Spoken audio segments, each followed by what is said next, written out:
This is the 5-minute guide to the Mackensen class battlecruisers of the Imperial German Navy.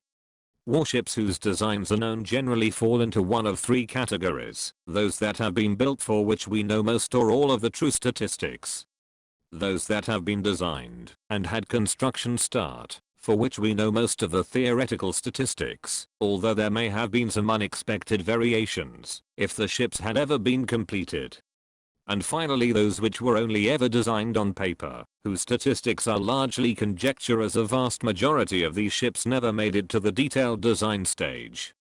As such, many of this last group tend to have performance indicators significantly superior to contemporary ships, but this is largely because the overambitious parts of a given design that wouldn't really work were never fixed in the final design stages.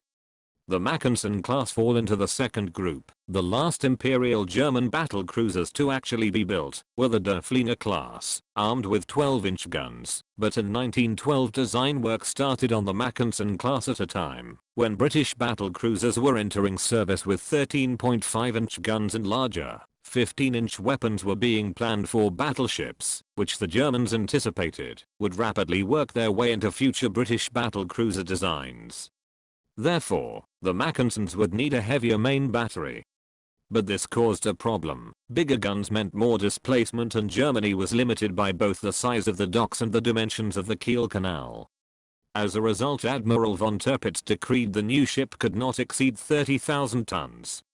Given that, this left the designers with 3,500 tons displacement above the previous class to fit the bigger guns and enough engines to reach 28 knots, also faster than the older design. This was a problem. To save weight, the designers came up with options using triple or even quadruple turrets to reduce the overall number of turrets, as well as an option that used only 3 twin turrets with 15-inch guns, a layout that was very similar to the later British Renown class. The Kaiser accepted this design, which leapfrogged an entire design stage of battlecruisers in terms of armament, but the commander of the High Seas Fleet preferred the more numerous smaller guns of the Derfflinger class. So as a compromise, the ships were designed with a battery of 13.8-inch guns and 4 twin turrets, a pair super-firing forward, and a pair super-firing at the rear.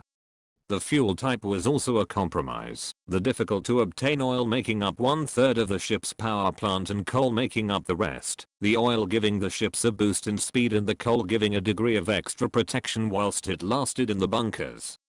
Ideally, the ship should have been entirely oil fueled, but Germany did not have sufficient or reliable enough access to oil at this time to guarantee a wartime fuel supply. A number of other design ideas were included. Like the previous class, the ship was made up of longitudinal frames only, with the hull plates attached to form a giant box girder. This saved the weight of transverse frames, but made the hull itself much more integral to the ship's structural integrity. The double bottom was extended to run almost the full length of the ship, greatly increasing protection against torpedoes, mines and other underwater hazards. The deck was also made continuous, as the step down amidships on earlier designs had resulted in the back of the ship taking water over the deck even in calm seas. Finally, a bulbous front was installed to help the ship attain the required top speed.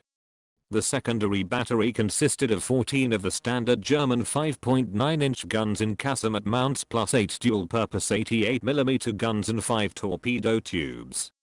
The armor scheme was similar to the Derfflinger class, and was the only major part of the ship apart from the secondary battery that was not significantly upgraded.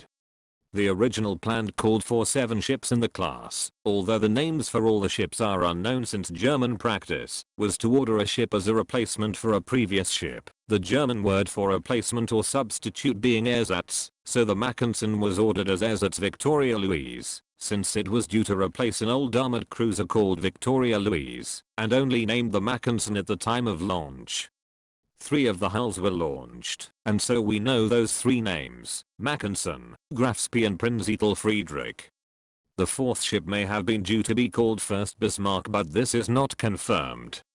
Ironically, the British intelligence services got the details of this design mixed up between the Kaiser's ideal and the actual design and thought they were armed with 15.2-inch guns with a 30-knot speed, so they ordered the Admiral class in response, of which the Hood would be the only ship completed.